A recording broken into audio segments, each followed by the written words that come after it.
Hey guys, Granger here from Tidbits of Audacity. We've got a unique episode for you tonight. I invited a buddy of mine I went to middle school and high school with, Elliot Segroves. He's going to share his story from sobriety to Christianity and beyond. It's a fabulous story. You got to stick around.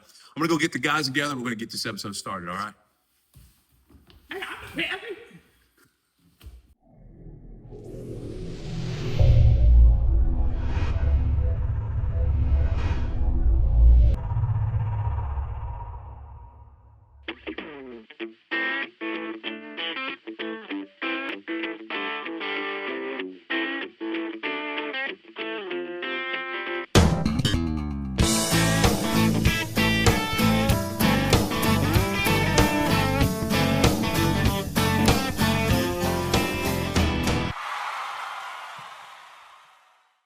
What's up, everybody? Tidbits of Audacity, Granger. There's going to be a quiz on that in just a little while as to who is who. Tonight, we got a special edition for you. We're going to jump right into it. We're going to have some fun. Got an old friend from high school. Actually, we go back as far as middle school, at least that far back. And he has got a story that I thought people need to hear. Those of y'all that are following us know that we talk a lot about men's health. We talk a lot about what it means to be a man, and how we live as sort of trying to live like godly men as much as we can, whatever that actually means. Look, I'm not great at it, but if y'all following us, y'all know that's the case. And so I heard this story, and I was like, man, we got to catch up. I hadn't seen him in a long time, so we sat down, we talked. Look, y'all have to hear the story, okay? So I don't want to turn this into story time necessarily. I don't mean to do that, like like story hour. But I did kind of want to make this as sort of open and as like, hey man, let's just talk about what happened and what's going on in the world. So y'all give it up, McGavick peeps. There are some that watch, by the way. Some of the McGavick people, they know who they are. Y'all will know this is Elliot Segroves, my buddy. Elliot, thanks for hanging out with us, man. Yeah, man, I'm honored to be here. I'm glad that y'all asked me to come. This should be fun. Yeah. I think you will be. So let's go back. Let's see. DuPont Tyler days. Man, that was a long time ago. That was a long time ago. I'm gonna tell you one of my memories. I won't talk about the whole memory because it was wild, but one of my memories of you, and you might remember this. We didn't talk about this when we were at dinner the other night. It was Halloween night. Do you remember that? I remember one Right, Halloween. right when I said it. There was one particular Halloween night where, short version, we're walking around, and I don't remember what all we got into. It's like 30 of us, dude. Robert Cabrera was out there. Joey Williams was out there. Like, everybody was out there. I know Vincent Damari was out there. Geraldo Roa was out there. Yeah. All right, and do you remember we ended up at Geraldo's house? Like at the end of the night, and he's bawling. He got in trouble. Well, no, he ran from the cops. Yeah. And he was scared to death. This dude's never experienced anything like that in his life. Yeah, he was. Yeah, it was. I remember that night. That was crazy. He was scared to death, but I think he got in trouble by his parents too. I'm sure he did. So we all end up over there, and we're like, are you all right, Geraldo? Of course, everybody's like hugging him and like, now, what's that guy's name? Geraldo Roa. Geraldo? It sounds like somebody trying to say Geraldo with a speech impediment. Geraldo. It's Geraldo Roa. Anyway, I remember that night vividly because I was there. I mean, I was with. God, it was. Like I said, I just named it. Yeah, I mean that was like I remember rolling trees and Joey like lighting the toilet paper. He did, and it was going up that tree. Yeah, like we were a menace to society there. Like it was bad. And that car comes by and is throwing balloons at us that were filled with beer. They had filled balloons up with beer. Didn't we get eggs thrown at us that night too? Yeah. Like, yeah. So as soon as we've got all this wildness happening, as soon as the cops round the corner, we're just like, well, not we, but some kind of like took off. Anyway, it was a wild night. I remember. Yeah, I do remember that. I think I climbed in a tree to hide from the cops. That's what I remember, but I didn't want to get too far into that story. You said DuPont Tyler. I did. So that's 14 or 15, right? Age. Maybe. I don't know. Might have been 13. I was always, like, when I graduated high school, I was 17, so I was always super young. Yeah. So, I don't know. So you might have been 13. or 12. Man, that's wild to think. Or 12, yeah. That's wild to think. Think about that. Y'all were 12 and 13. Yeah. That was in the 1900s. Yeah, right. I mean, that was a long time ago. Wow. So post I don't really catch up. I think I lose you sometime in high school, and between high school and, by the way, let's go ahead and introduce your page, The Sober Christian, which is on Facebook. And do you have it on other platforms? No. Okay, so on Facebook right now, The Sober Christian. Walk me through between those 2 points. Well, I mean, like, high school's, I guess, really when, like I said, I had a fine, two parents. I can't sit here and say I had some horrible, awful childhood or anything. Parents are still married, actually. And I guess, a normal childhood at that time, at that period of time. But I guess high school, when I first discovered alcohol, I was probably 14 or 15 years old. And I mean, that was just, I don't know. I loved it. It was like that when I first started drinking there in high school, it was like, I have arrived. That was the answer. I mean, that was the answer. I mean, all my insecurities were gone. I mean, the person I thought I was or wanted to be, I was that person when I was drinking. I mean, it was just, I loved it. I absolutely loved it. Sure. And, we started kind of just doing that a lot, every weekend basically in high school. But at that point in time, it's not really a problem. You're not having a lot of consequences from it. It's just fun, but I was having consequences that I didn't necessarily know about because I was a pretty good football player, pretty good baseball player, loved playing sports, loved wrestling. So, it started taking that away from me. I didn't really realize it was, because it was just, I wanted to hang out with my buddies. I wanted to party. I wanted to drink instead of, doing those things. So, I mean, it really started taking that away from me. It just became, every weekend, all through high school. I mean, just drinking and partying and having a good time. And you come back to school and, and it is another thing too, there was an aspect of it that just, like I said, I loved it. And I loved the, going out to parties and coming back to school and being the talk of whatever. Or did you see what he did this weekend at this party, or the fight he got into, or this, or that? I love that stuff. So, I mean, that kind of fueled it even more. It's like, so I'm getting all that, I'm getting all this feedback, and it's just, I love all of it. The drinking, the partying you did, or the trouble you got into. Back then it was, The stories you could tell. it was different. You got away with a lot more stuff. You could do a lot more stuff, and it just, like I said, the consequences weren't there. And as you get older, you can't, and you're still behaving that way as you get older. That's when it starts to, kind of have that, you're married and kids, you can't kind of behave the way you were in high school anymore. But and this all started from you basically just wanting to hang out with some friends and fit in, basically? I don't even know if it was a fit in thing. I don't know why. Just With one me thing and led a to couple another? buddies, we just, you see, for me, I shouldn't say you, but, you see, I guess, where I'd had little drinks here and there, family outings and gatherings, and they, family members drinking and stuff. And it was just one of them things where we were together and the first time I drank, it was actually Colt 45, and it was absolutely the most disgusting thing I've ever put in my mouth.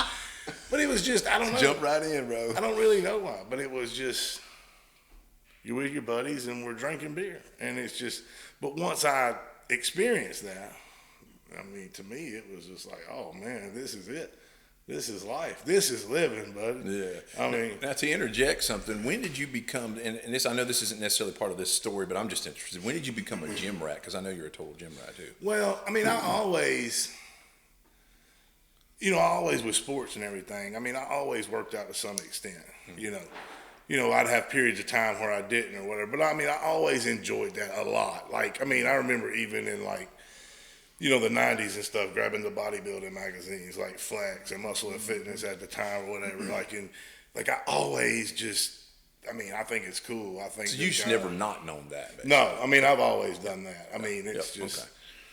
that's always, but there's been different periods of time where I've been more serious about it than others, where I've worked at it harder and gotten leaner. So it's just, but it's always been there. When do you think it started to become?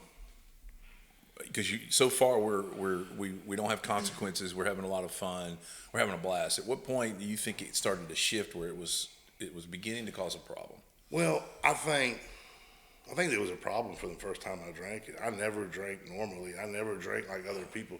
Whenever I drank to blackout. I drank to extreme. To me, even now today, it's like people go in and they have a glass of wine, and I'm like, why? Like, what's the point of that? Like, I don't understand that. Like, if I pick up a drink, I have a goal, a purpose in mind, and it's to get drunk. And that's what I'm trying to do, and that's where I'm trying to get. And it's one of those things that it's in my personality, and it's not just with alcohol and drugs. It's with everything I do. If a little bit's good, more is better, and that's just how I am. I'm full tilt, man. Whatever I do, and it's a double-edged sword sometimes. Yeah. Wow. Yeah, because I can totally see that being a positive, right? Right, You do exactly. the right thing, and it sounds like we're headed to that direction. When you were in high school, was it something you thought about throughout the week? I can't wait till Friday night to have the drink, to have this? Is that something that took over your mind a little bit, or was it just? Yeah, dude, I didn't. School was just something I had to do, somewhere I had to be.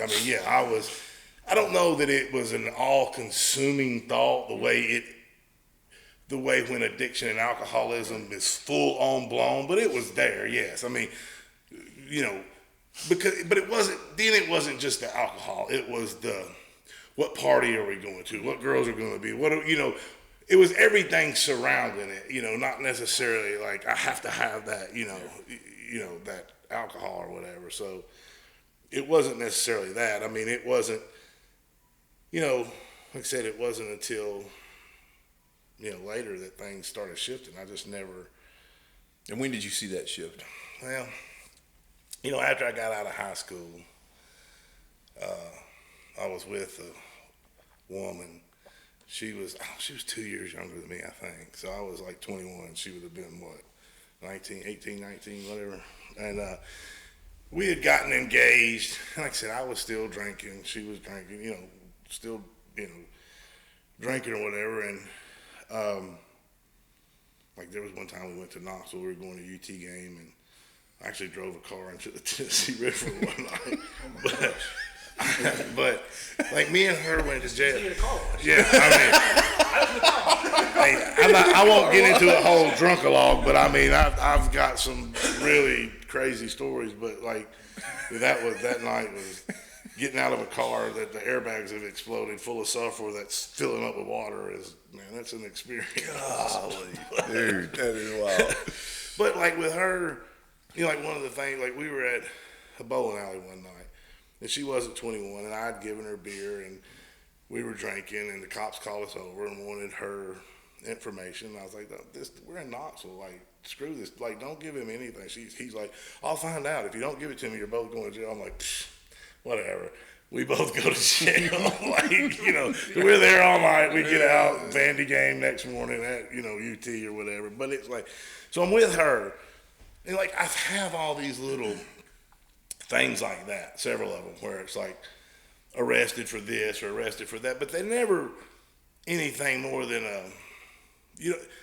they're just not a big deal. They're not,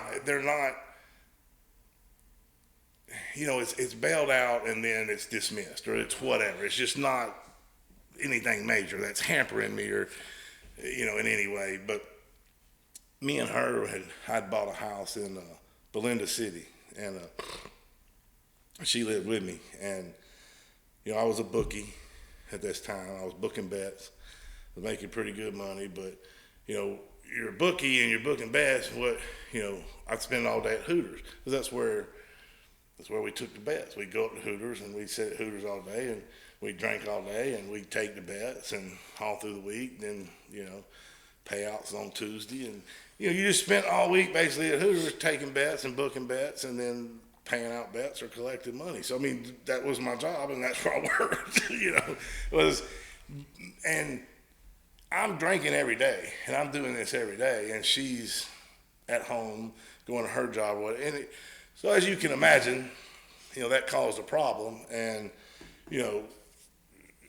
she left. And, I'm there with the house, kind of stuck with the house, doing that. And, that was kind of the first, because out of all of my consequences that I ever had, losing people that I cared about was finally what actually broke me. And so, but that was the first one, and that's when I started like doing cocaine and just partying clubs. And like I said, I had money in my pocket, had a house, I'm single, I'm just, that was another one, first time you do cocaine, it's like, wow, this is amazing, and it's just, and then it takes its turn too. I mean, everything's great till it's not, and it's, I did that for a pretty good period of time, man. I ran through all my stuff. I had some money, a little bit of money saved up, and I ran through it all. I was burning through everything with the drinking and the cocaine. And then, like I said, the cocaine took its kind of turn, and it's like coming off of cocaine is horrible. It's a horrible, horrible feeling. It's horrible. So I figured out a good way to come off cocaine was pain pills. So turn left. You got drinking, then cocaine, and then to come off of it, all pain pills. Yeah, so I mean, my money's just. Yeah. I mean, I'm going through money it's insane. Yeah. And I actually met my wife, and I don't even know if I should get into that story. She was with someone else at the time, right. And I met her, and it's just. When you're living that kind of life, it's kind of all bets are off. There's no such thing as morals or right and wrong, or it's just you don't see that. You can't. Right. I mean, right. And I won't get into all of it, but the way that was just a show. I mean, and it was toxic as could be anyway. But I met her, and she ended up being my wife. And we ended up getting married. And I eventually kind of got off everything except the pain pills, And I stayed on them for a while. Percocet and Lortab mainly was what I was taking. Oxycontin or whatever I could get. Mm-hmm. But if it was opiates, though. And, finally I was like, it was affecting me. And, when you're on opiates, whether it's heroin or opiates or pain pills, they're all kind of, the base is, the same. If you don't have them and you're addicted to them, you experience withdrawals.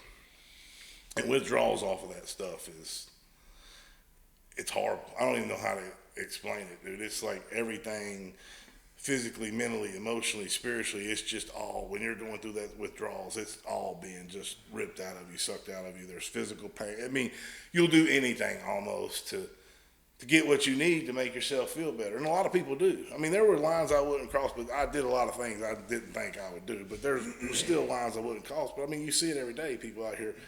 They'll do a lot of stuff to get the money or whatever to get what they need. Yeah. But so if you're going through withdrawals, you're not going to work.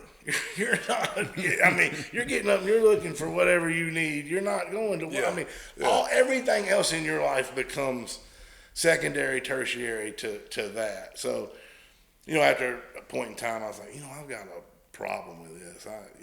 This is affecting my life. I've lost jobs. I'm married. I've got like kids on the way. The whole thing. I'm like, I'm gonna get off of this stuff. So, my idea of getting off of the pain pills was to take something, 50 times more powerful, which was methadone at a methadone clinic. Golly.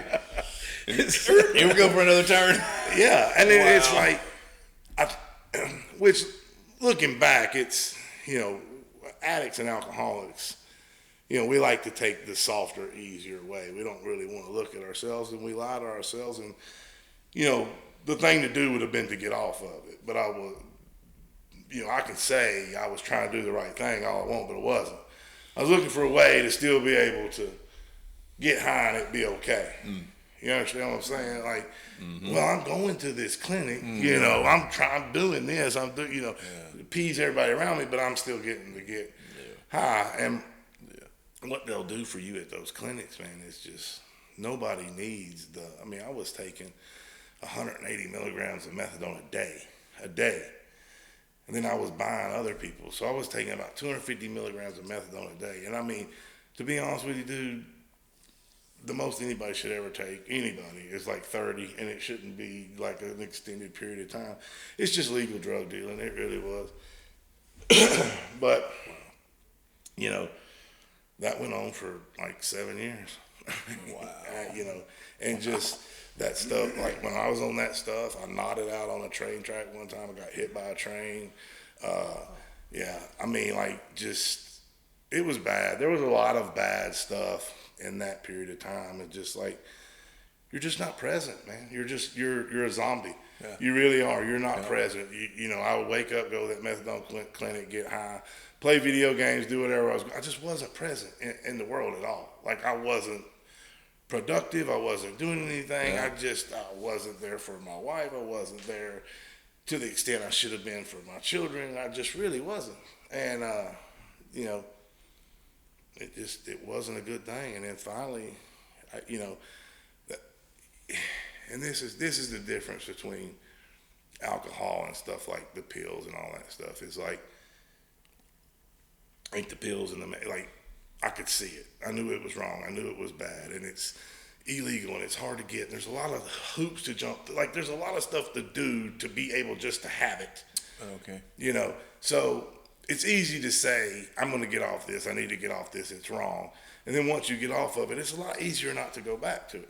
But like I said, it's not, if you hadn't talked to your drug dealer in 2 years, it's not easy to just call him up. You know what I mean? It's just, it's not as easy as it is. Yeah. I mean, I could have beer delivered to the door right now. Right. So, I got off of that, and they had weaned me down to like 90 milligrams, and that had taken months and months and months. I mean, like, I was like, dude, I'm going to be just coming off of this. It's going to be years. And I went in there and told them, I said, I'm done. And they said, you can't. They said, coming off of this, what you're taking, they said, it can kill you. I said, then it'll kill you. I said, I'm not coming back. And I did. And well, wait a minute, what happened? It almost killed me. I had a feeling you were going to say that, but good Lord. It was the worst year of my life. There was, and this is what I mean by going to get on something where if I'd have just got off the Percocet or the Lortab, I'd have been sick for a week maybe, probably been back to right in 3 months. It was over a month of precipitated withdrawals, like just like horrible withdrawals. And then I wasn't right for a year. I mean, stuff wasn't working. It was bad. I mean, it was bad. And mentally, dude, I mean, I couldn't watch a commercial without breaking down into tears, dude. I mean, like, it messed with your brain chemistry and wow. Those receptors, whatever it's doing to you, it's messed with you. So it's just like nothing was stable. I mean, it was like, I mean, if there was anything remotely sad, I would just like, you're gone. I just would start bawling and crying. But I mean, one of the things during that period of time, kind of after I got over the worst part of it was a year was, I started drinking again. Oh, wow. But it'd been so long since I drank, because I hadn't drank the whole time, I was taking that stuff. So I started drinking again. And then,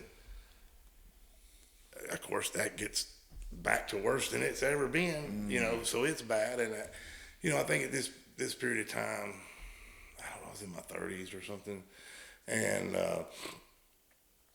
I was down at Roadside one night, and I was hammered and I left. And I was going to the Crystal, and I was in the Crystal parking lot. That's where everybody goes. When Yeah, they're hammered, by the way. yeah, I've been several times with Don't forget about Taco Bell. Oh yeah, that and Taco Bell. But I don't know, Crystal's man is too.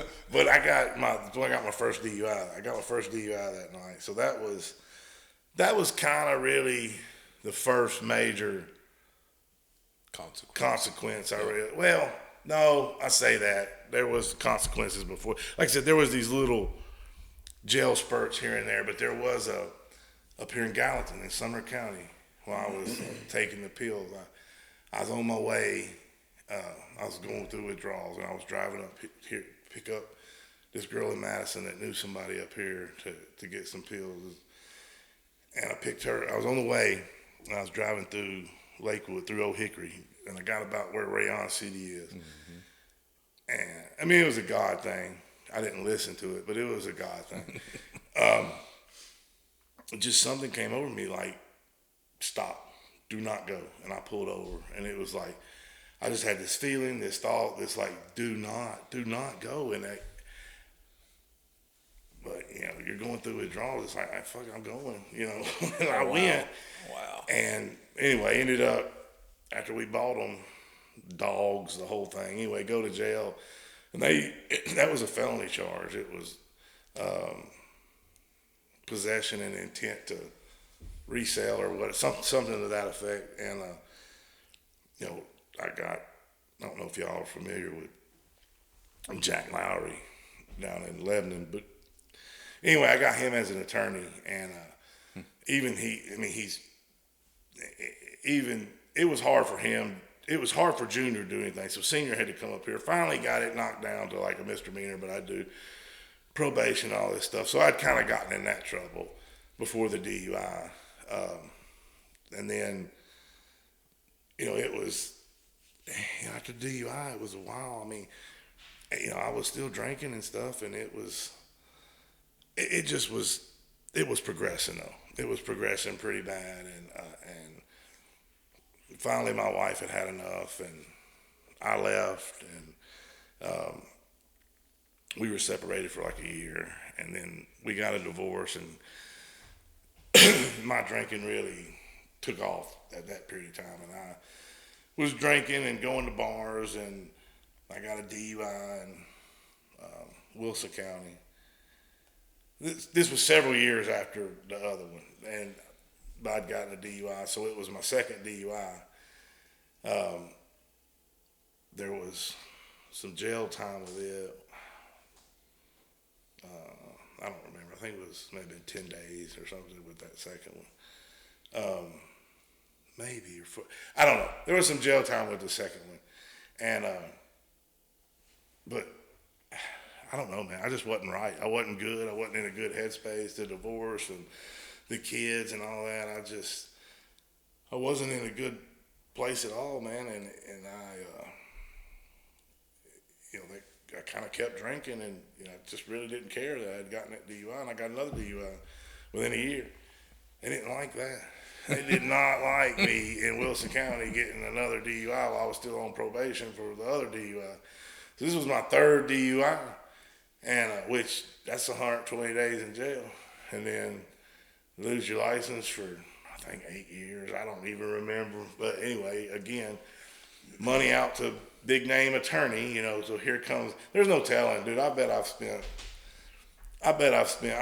figured it up at one point in time, but I mean, like on court fees and attorneys and stuff, several $100,000. But you know, so here we go again, you know, with this, and they agreed to.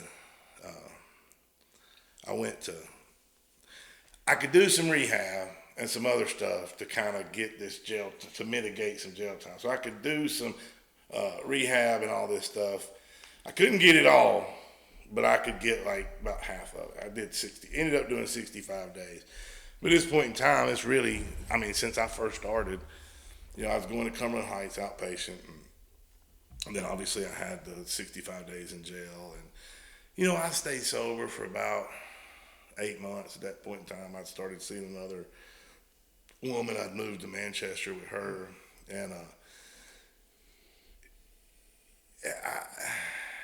that was probably, I mean, 8 or 9 months. It's the longest I'd ever been sober since I started this whole deal at 13 or 14. And, but it's one of them things where it's like looking back, but it's like at the time you don't know. I mean, with drinking especially is hard because everybody drinks. It's normal. Not everybody drinks the way I drink, but everybody drinks. It's everywhere. I mean, people look at you stupid or crazy when you don't drink. I mean, so it's like the drinking thing was harder because you're not around people shooting heroin. You're not around people snorting coke. You're not around people, popping pills, but you were around people. I mean, you go to the football game with the family, everybody's drinking. I mean, you're around that all the time. And I was around it, with her, when I was clean, I was around it for that period of time, a lot, and I'd been sober. And like I said, it wasn't, I was sober because I had to be, because it was like, you got to be sober to get this jail time off. And I'm not saying that being sober wasn't cool, it was, but I wasn't sober because I saw the value in being sober. There you go. I was sober because I just kind of had to be. So that wasn't going to stick. Right. It was just a matter of time. Right. And like I said, even those the consequences of those DUIs, that jail, that stuff, my memory doesn't work real good. I got a short memory. I forget that really quick. And then started drinking again in that same pattern, screw that relationship up, hurt her kids or whatever, I'm out the door and here I am. It just was this pattern of me, like I said, the other stuff I did to me and the other stuff, but the damage I caused in other people's lives, that's eventually what, like I said, stopped me. But that's where the hurt is. That's where the hurt was. And At least you had that enough presence about you to hurt over that. Well, I didn't until later on, until I got sober and actually went through the process of looking at this stuff. I mean, during those periods of time, it wasn't about them. It was about me. It was about how I was hurt. It was about what they did to me. Poor pitiful Elliot, self-pity and, even though I'm the one who wrecked it all and did it was, but poor pitiful me. And that's the way I viewed it, and that's the mentality of most addicts and alcoholics. They're not, they're oblivious to everybody else and what's around them. They're completely self-absorbed. You're full of just, it's all about you. You're trying to run the show. You're trying to direct everything and manipulate everything so that you can stay having what you want and doing what you want. But like I said, after that one, I came back, was still drinking, met Stephanie, we were drinking. I was going to ask you, we didn't talk about that the other night. I was going to ask you where in that you met her. So you met her while you were still in the throes. Oh yeah. Okay.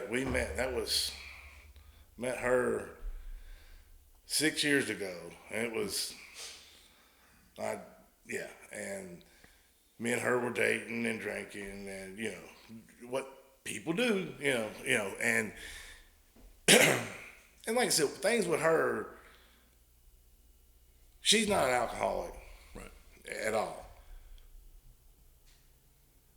but she did have a problem with it. She was doing too much. She was, I kind of sucked her into that world. Well, I don't know if I sucked her into that world, but we were doing it together and too much. And that was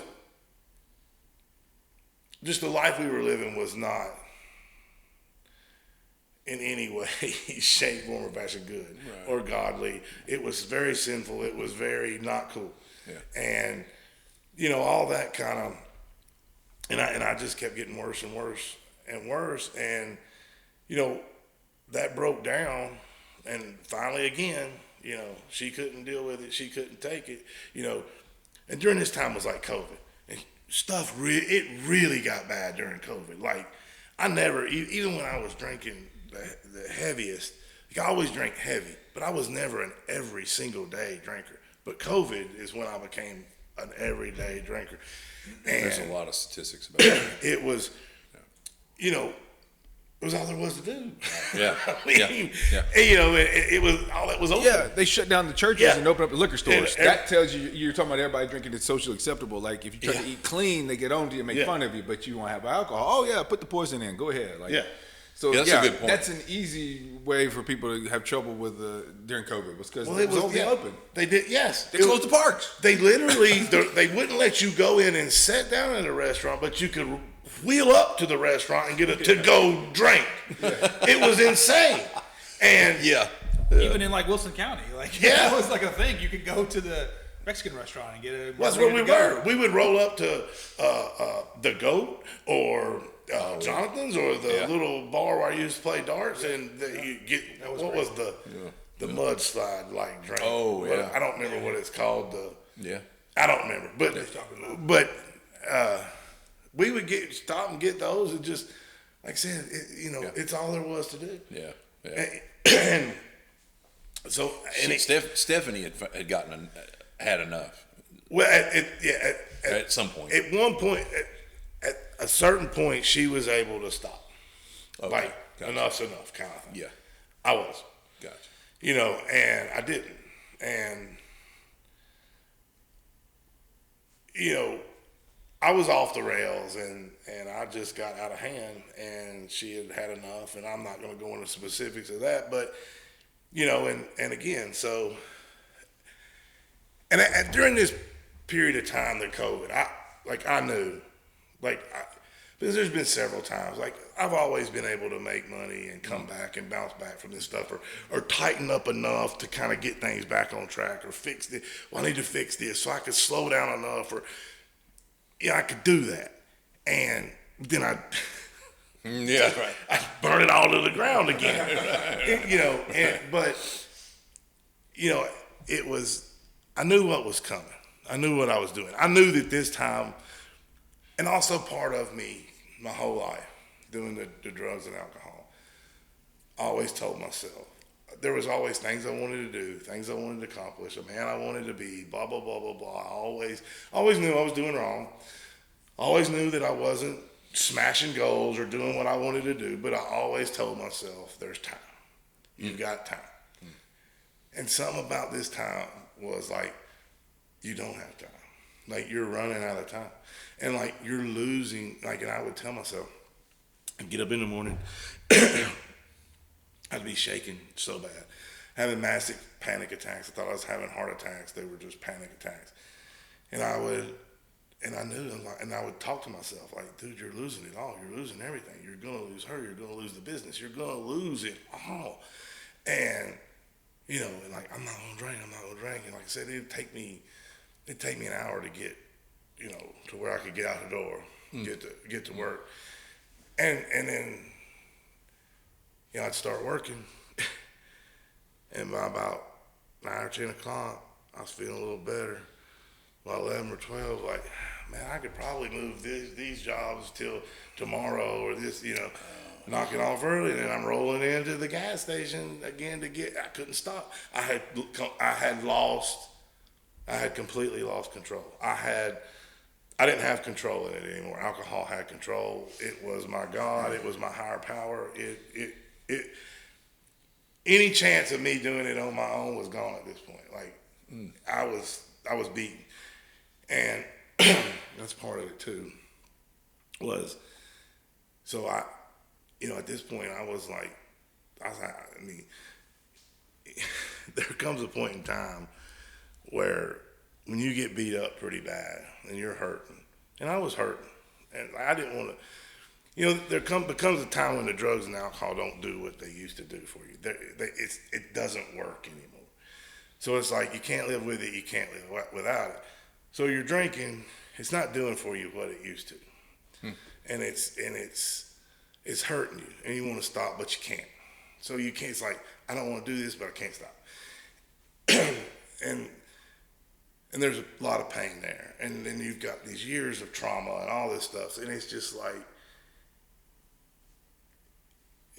there's nowhere to turn but God. That's the last. I mean, it's all you got. I mean, And I was going to ask you, because I felt like this is where this was headed. I could sense in your story the shift is about to turn to where God enters the picture. My question is, before we even get there, where was God and really and Jesus and all this inserted into your life originally? Who exposed you to that world? well, I don't. There was stuff when I was younger. I think I may have went to church a couple times with my grandmother. We went to vacation Bible school maybe a couple times or whatever. There were periods of time. There was a period of time where I was an atheist. There was a period of time where I kind of explored the Bible on my own and prayed when I was like 50. I never was really introduced. It was kind of my own kind of curiosity. And then there was the time, then, in college, how college is or whatever. So, I mean, I had kind of, even before all this happened, I mean, I had developed my own idea of what God was. And to me, there was a God, but it didn't matter. It didn't matter if it was Zeus, didn't matter if it was Odin, didn't matter if it was Hindu God, didn't matter if it was Shinto, didn't matter what you were worshiping, it was all the same thing. There was one overarching, that was where I had come to that. But even in that, it was a generally, this is what I think. It's not something I practiced or, Right. I mean, there was no kind of that in it. So this was just a piecemeal thing along the way, but here in this moment where you're at in your story, it begins to shift a little bit. You're like only, because you just said only God It begins to gets become inserted here. meaningful and real, but it's my last grasp. Oh, I mean, it's, right. It's all I've got left. I mean, like, God help me, like, just help me, Right. Yeah. And, when I asked for help, he helped me. He didn't help me in the way that, I would have particularly chose to be helped, but he helped me in the way I needed to be helped. But, like I said, in this period of time, and then, after I'd asked for help, that ended with Stephanie. And, that hurt. Mm-hmm. That one hurt because I really loved her and cared about her and, all that other stuff. And there's stuff I'm leaving out because I forgot and whatever. But there was so many bottoms I've had. Like, none of those mattered. But this one, like I said, I don't know if it's because all the years had built up, all the people I had lost, the time was running out. I don't know if it was, everything. Mm-hmm. But, I didn't want to lose her. I didn't want to lose. I didn't want it to happen again. And just all of it. I was sick of it. I was sick and tired. Right. I was beat up. That thing when they say when you get sick and tired of being sick and tired. That's where I was. I mean, it was like I was beat to hell, man. Right. It's like I just wanted to stop. Yeah. Of me, my will, me trying to control things. I can fix it. I can control it. I can this. I can that. And it's just at some point you can't, and you got to realize you can't. And it's, she had. There was one point in time when it was like the last couple of weeks. We were together, and I had told her I would do something for my recovery, and she said, I said, yeah, I'll do that. And I did it. And that was kind of the beginning of, my journey. And, it was without her, but that was the beginning of my journey of sobriety. And then with God and several spiritual experiences, a spiritual awakening. And then that eventually brought me to the foot of the cross, to Jesus. And, and that's brought me even further, and that's kind of where I'm at now. But, Where did Stephanie re-enter the picture? Well, she never really left the picture. I kind of knew that because you're pretty active on Facebook. Yeah. So I kind of knew that. And by the way, just for more McGavick peeps, I actually knew Scott kind of well. I didn't know Stephanie very well, but I knew her brother Scott Dender way back in the day. We just ran around with the same people, so I was familiar with who she was. Like, this wasn't a surprise. I'm like, oh yeah, I know Stephanie, and I always thought it was interesting that you guys were together. So she never really actually left. It was just No, but it wasn't until we got kind of on the other side of this that she was kind of going through a transformation too. Right. So she was in a bad place too, and a lot of stuff, and she was having to deal with and go through her own. They say pain is the touchstone, to spiritual growth, and it is. I mean, without pain and suffering or whatever, most people just don't grow spiritually. I mean, it's just you got to have that, and you've got to. And she was kind of going through that too, and learning some things and growing and changing and getting to where she needed to be. But there was this, we'd try, and it was a disaster. And then there'd be 6 months, 8 months where we didn't talk or whatever, and then we would in a few months. And then there may be, I think I don't know if we ever went a solid year. Maybe we did. I don't know. But yeah, I mean, it was, and then finally, but part of it too was me. Like I was holding on to that so tightly, I finally had to let that go. I can't hold on to this anymore. I've got to let that go, let her go, or whatever. And once I was able to do that, kind of things took a turn for the better with that or whatever. But it's, letting stuff go and surrendering stuff to God is not always the easiest thing to do. I mean, it just, not for me anyway. Well, I don't care who you are. It's not easy. But, Yeah. That's interesting. And then, all right. So now we're in this new phase, and how do you and Stephanie progress along? How fast after that? Well, like I said, there were periods of times it was kind of on it, but every time we kind of got back together, there was growth between us. And so it would last a little longer, it was better, but it was healthier. Like you could tell, every time was kind of different that we kind of got back together. So, but the last time, I was just kind of like, I'd already started going to church. I'd already had been introduced to Jesus. Mm-hmm. And like I said, and had been going to church and was like, okay, I was down the Christian path at this point. And, I was just kind of like, I've done all my stuff. I've, done all my recovery stuff, all the stuff that I needed to do to get myself better, healed, in the right space, frame of mind. I mean, I was in a good place, Right. And everything, work, financially, family, kids, I was in a good place. So, she had come back in with some health stuff she was going through, and she's like, I just felt like I needed to talk to you about this. And I was like, fine. But I was able at this point to be like, look,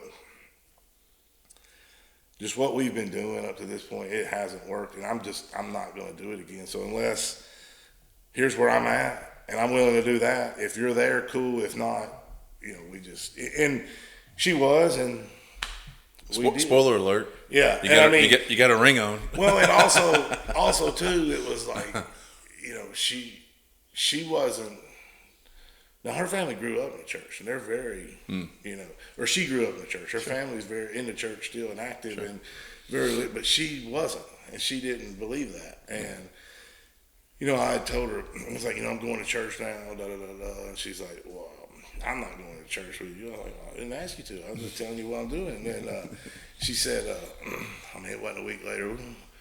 She was somewhere buying. I was like, well, what are you doing? She said, I'm getting clothes for church. I was like, thought you wasn't going to church. Nice. So, and that's been, it's been over a year. It's been over a year now. Yeah. So, Yeah. I mean, That's a powerful. What's the stat on men going to church or fathers? So there's a statistic that's very interesting. If a child in the family is the first to come to Christ, there's a 3.5% chance that the whole family comes to Christ. If a mother is the first person in the family to come to Christ, there's a 17% chance that the whole family will come to Christ. If the father is the first person in the family to come to Christ, there's a 93% chance that the whole family comes to Christ. Well, I could see that and I could understand it. But I mean, I also can see it in the aspect of what I've seen in sobriety and working the program I've worked. Just in my sobriety, and I'll hit the religion part of it or the Christianity part of it. Just in my sobriety, the way it's worked is this hasn't just been my life has gotten better. Right. Other people around me's life has gotten significantly better, and and people around them his life has gotten significantly better. And we don't even have time for me to go into the ways that things have changed, but my children have changed, and things that they were going through and paths they were headed down have dramatically changed and turned around because what they've seen me do, like, well, there's a lot of stuff has changed, and a lot of people's lives has changed. And then, I help other men with this problem as well. So, I mean, I'm helping them. Not all of them stay sober, but some of them do. And then their lives has changed. That thing where I don't know, it's a saying, it's this whole saying about, but ultimately what it's saying is if you want to change the world, change yourself, basically. Yeah. Start with yourself. And that's true. If you change yourself, then the people around, you can't change other people, but you can change yourself, and that may change other people. The pebble in the pond theory. Boop. And it goes out. Yeah. You hit the middle, and it expands, and everybody around you is better. And in your case, this is pretty common coming out of addiction in the way that you did. I think I told you this, and I've said this on this podcast before. But when you're doing outward things, it releases oxytocin. It's God's way of saying, "I want you to be outward centered. I don't want you to be about yourself. I want you to be about others." And when you do, it releases oxytocin. It's the only one of the 4 feel-good chemicals doesn't have a negative side effect like dopamine does. Oxytocin has no negative side effects. And so it's what happens when we're outwardly focused. And all of a sudden here you are, and I was going to ask you about the men aspect and you just answered it. But part of that is because, and again, people who watch this regularly, and these guys know, I'm pretty passionate about a few things, and one of them, and of course, men's health and men's progression, and men being the leaders that God's called them to be. And what we find a lot of the time, especially now in society, is there's this thing that says that if you're going to be a Christian, you've got to be weak, you've kind of got to be spineless, you kind of got to be feminine, you kind of got like these things that somehow are the only way you can be a Christian. And I'm like 1,000% against that. And Jesus was anything but weak. And so I enjoy running into men who are like, by the way, you can be just like this and be the godliest man that God's called you to be, and be in this space, and be the leader, be the man the moment demands, as Jason Wilson would say. Be the man the moment demands. What does he demand from you in that moment? If it means being strong, if it means being dangerous, if it means being violent in that moment, then that's what that moment calls for. It means being gentle. If it means praying for somebody, if it means hugging a brother, then that's what that moment calls for.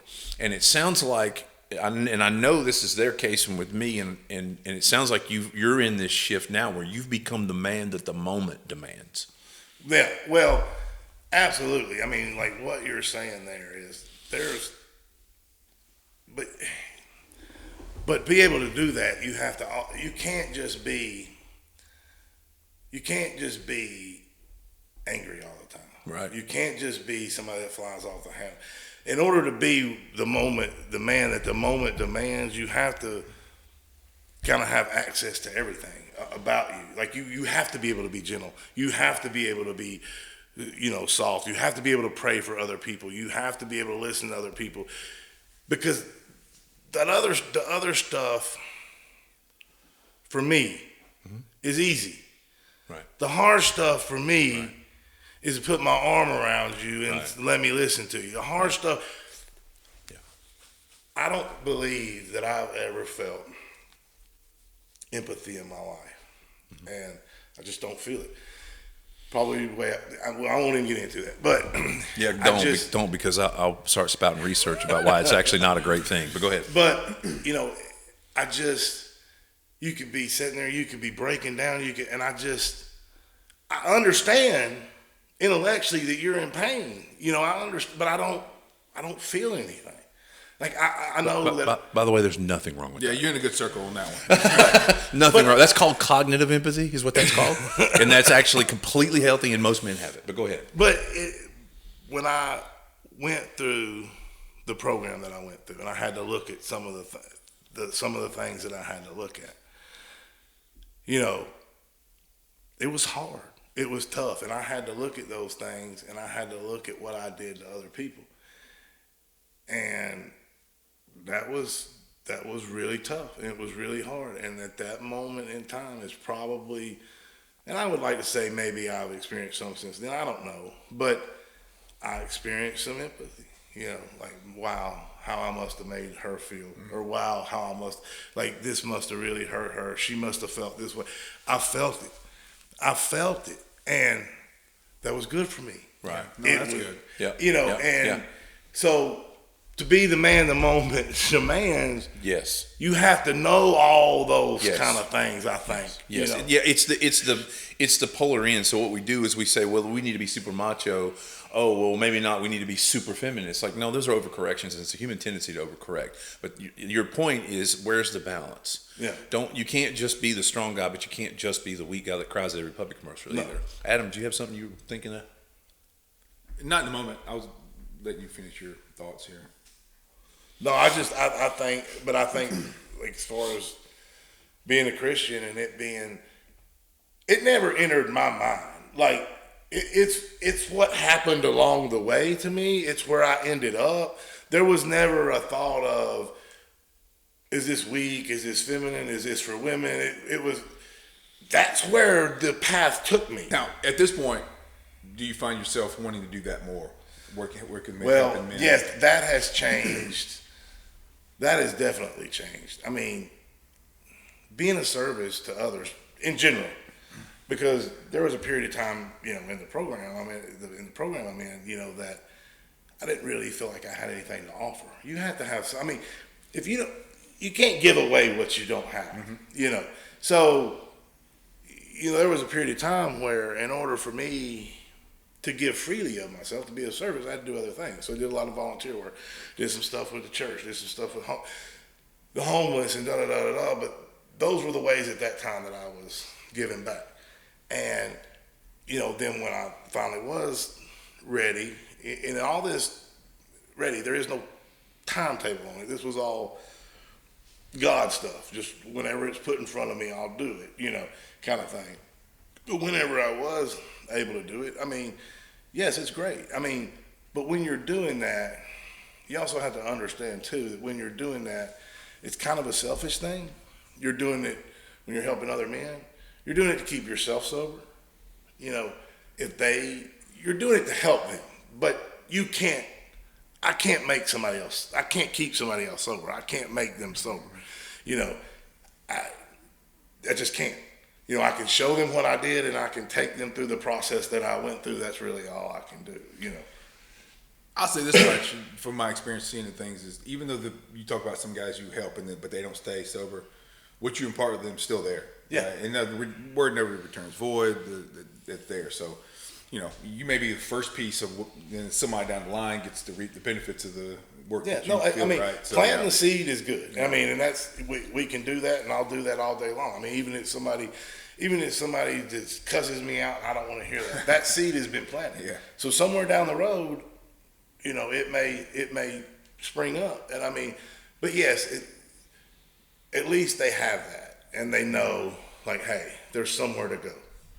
You know, when it gets really bad, there's somewhere to go. You know, because they've done it before, or attempted it, or tried it, or whatever. And I see people, you know, come and go, come back, you know, because they know they can come back. And I mean, they're always welcome. And you know. I just think we need, you know, I just think it's always a good idea when we see more examples of men, and we don't have to see examples of that sort of, that story that you just told necessarily. I'm not like one of those that thinks you have to have that story to be, but we do need more examples of men who are like men who go, this is what God did for me, and this is what he can do for you, and I'm going to be a part of this. And that's one of the things that got my attention about your story was like, this dude is a dude. Like we, you know, this is, there's nothing weak about this guy. And so it was like, that got my attention. As you can see, there's nothing weak about either one of these guys too. So it was like, I tend to surround myself with guys like that. And I thought, man, I got to talk talk to him. I got to find out what's going on. And so this was a fun story to be a part of and see what's going on. And so you got your business, Elliot's Lawn Care. Is that should I put a graphic up? Is that the deal? We'll put a graphic up, Elliot's Lawn, because all right, we're gonna put a graphic up. Kenny G, put that up for us. And then so that's where they can reach you for Elliot's Lawn Care. And then you got the page called The Sober Christian. Yeah, Elliot Lawn Care page on Facebook too, and the website and Google. So We'll put all that up. We'll put all that up. All right, nice, fun stuff. There's two things that the preacher in me is gonna come out here for a second. You said a few things. Yeah, I'm gonna need an offering here. Yeah, here, let's pass around the offering. But here's what stuck out to me. So you mentioned when I had to do it, it wasn't gonna stick, right? And then later on in the story, it came to I was at the end of myself. That's when it stuck, right? Yeah. So being willing to recognize that, right? And so you can see that with people when people are just going through the motions, like, all right, I'm gonna get sober because I got to keep my job, or I got to get the lady off my back, and I got to do. Yeah, that to me is all the same versions of I did it because I had to. For you, it was court ordered, or it was like get your car, like. But that stuck out to me. It's like it wasn't until you came to the place where, like you're saying, as a man, we got to be recognized, and I can't do this on my own. I'm at my end. Something's got to change. And I love when scripture comes alive because you quoted Paul, and I don't know if you even recognize it because you said, at one point, I was doing what I didn't want to do, and I wasn't doing what I wanted to do. I thought the same thing. And I was like, you're Apostle Paul now. Congratulations. Yeah. Paul said, I do what I don't want to do, and I don't do what I do with it. It's like he said this. Yeah. He's a thorn in my side. Yeah, so it's just cool to see scripture come alive, and, you talking about, you basically told the story of that verse, right? Right. And then now you're kind of getting into the area where now you're showing other guys, and so that's cool. I don't want to belabor too much of that, but I just thought that was cool. I always like to see scripture come alive and see. No, that's cool. We're dealing with the same things that the guys. Well, I'm glad you pointed it out too, because I've been the last over a year at this point. I've been on my little Bible journey, and I have dug in, and it's taken me forever because I'll get to a verse and that sounds interesting, and I'm looking it up, and then I've got other books to cross-reference. That's and great. A Bible dictionary, and then I'm chat GPTing it. So it's like, one page is taking me, 2 days to read. Isn't that what they call what was this Bible study they did at Abundant Life years ago? The inductive Bible study. I mean, that's what that is, right? They would take a word and then just break down that word for hours. So yeah, I mean, nothing wrong with that. Yeah. It's exhaustive. Exhaustive, yeah. But it is exhausting too. Well, but some of that stuff is just, I've never read the Bible before, and I'm almost through at this point, cover to cover. But dude, there is so much good stuff in there. It's like a good book, dude. It's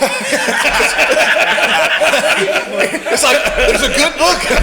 It's wild they call it that. That's hilarious. It's wild they call it that. What's crazy is you can read it front to back 10 times and find something new. I know. Every time. Every single time. Well, it's still, I'll go through because I'll turn back, I'll turn back and like this morning, I turned into Hebrews and some stuff I highlighted. Then I found some more stuff, and I was like, why didn't I highlight this before? Yeah. Well, that's because it's a living document. That's why. It's because God speaks through it. And he's got you in one place one time, and the next time you read it, you're in a different place because he's moved you to a new space, and now you get to see it in a new light. Well, and it's like there's another book that's pretty important for the program. It's called The Big Book or whatever. When you read it, just like the Bible, I'm sure, this is my first time reading the Bible, so I can't speak definitively, but the Big Book, when you read it when you first come in, and when you read it when you're a year in, when you read it when you're 4 years in, it's different. Yep. It means something different. You see different stuff sticks out at you, so it's, when your experience changes, it changes. So. All right. Let's do this. Kenny G, let's do some pro tips. Just the tips. We're giving you just the tips. Just the tips.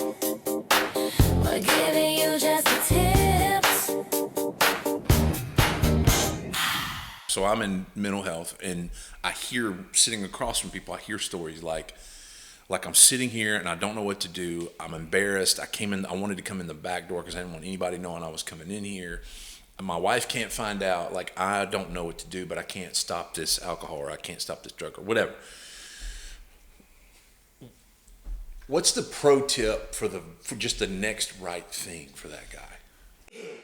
Well, the next right thing, I mean, even if they're not going to get in a program or not going to run to AA or not going to, I mean, one of the things that helps, it does, is because alcoholics and addicts, they get into this, oh my God, I'm never going to be able to drink again. You don't have to not drink again. You just have to not drink for today. Just don't drink today. Wow. Wake up again tomorrow and don't drink tomorrow. You don't, people tend to like, I'm not going to ever be able to drink for the rest of my life. No, just don't drink today. That's huge. Yeah, that's good. That is huge. I'm gonna tell you why that's so big, because that's something I use in therapeutic techniques.